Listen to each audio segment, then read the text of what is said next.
જય માતાજી મિત્રો, આપણે શીખીશું કે એસટી બસનું લાઈવ લોકેશન કેવી રીતના ચેક કરવાનું છે। તો મિત્રો આપણે પ્લે સ્ટોરની અંદર આવવાનું છે। પ્લે સ્ટોરની અંદર આવીને શોધો તેના ઉપર ક્લિક કરવાનું છે। એપ અને ગેમ શોધો તેના ઉપર આપણે ક્લિક કરવાનું છે અને પછી તમારે લખવાનું છે જીએસઆરટીસી લાઈવ। તમે લખશો મિત્રો એટલે તમને આરી આવશે જીએસઆરટીસી લાઈવ ટ્રેન। એના ઉપર આપણે તો તમારે ઇન્સ્ટોલ કરી લેવાની છે। તો મેં ઇન્સ્ટોલ કરેલી છે, તો તમારે ઇન્સ્ટોલ કર્યા પછી ખોલો તેના ઉપર આપણે ક્લિક કરવાનું છે। તો મિત્રો તમને 4 ઓપ્શન બતાવશે। 4 ઓપ્શન બતાવે પછી સર્ચ બસ છે તેના ઉપર આપણે ક્લિક કરવાનું છે। તેના ઉપર ક્લિક કરશો એટલે તમે કઈ જગ્યાએ ઊભા છો તે મિત્રો પહેલા નંબરમાં લખવાનું છે। તો આપણે દાખલા તરીકે અમદાવાદ ઊભા છીએ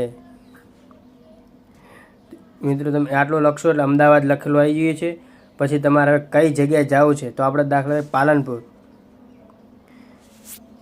તો મિત્રો જો પાલનપુર, તો પાલનપુર લખેલું આવી ગયું છે। અને બીજું સર્ચ બસ, તો મિત્રો સર્ચ બસ છે તેના ઉપર આપણે ક્લિક કરવાનું છે। તેના ઉપર ક્લિક કરશો એટલે મિત્રો જો બધી બસો આવી જશે। કેટલી બસો છે તે બધી મિત્રો આવી જઈ બસો।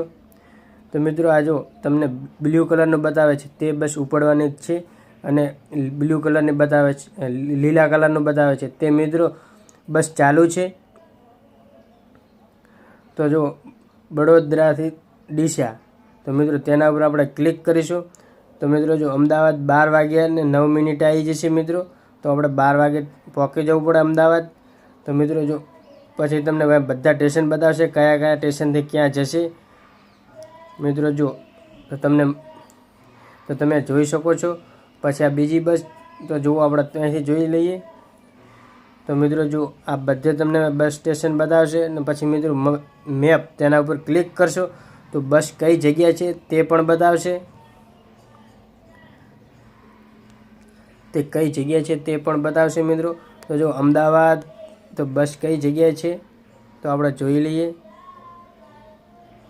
તો મિત્રો જુઓ સાયલા, તો મિત્રો સાયલા પાસે બસ આ જગ્યા ઉપર આવી ગઈ છે। તો મિત્રો જો તો કેટલા કિલોમીટર થાય છે, કેટલા કલાક લે છે, પછી મિત્રો જો કઈ બસ છે, ગુર્જર નગરી છે, બસ નંબર કયો છે, તો મિત્રો તમને બધું આની અંદર મળી જશે। તો મિત્રો તમને માહિતી કેવી લાગી કોમેન્ટ કરજો। ચેનલને સબસ્ક્રાઈબર કરી લેજો, સબસ્ક્રાઈબર ના કરો સબસ્ક્રાઈબર કરી લેજો।